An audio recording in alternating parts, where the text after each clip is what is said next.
Hello everybody! I'm doing a flip cup onto a 6x6 inch canvas and I'm using Master's Touch paints.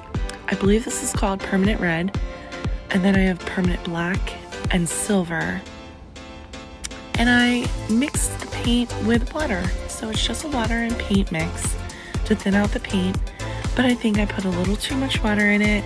The paint is very thin.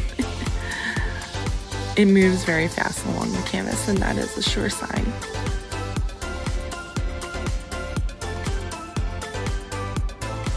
And once I get the composition that I like,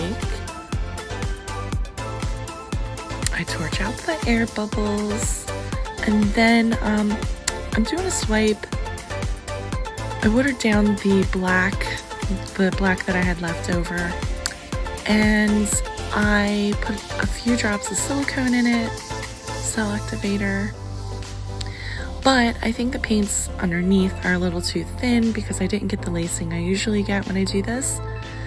But I did get cells. And this is the final piece. To me, it looks like a squid or an octopus.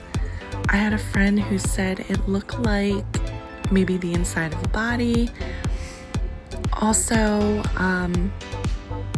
at the bottom right, or bottom left, sorry, it looks like a largemouth bass. Thanks for watching.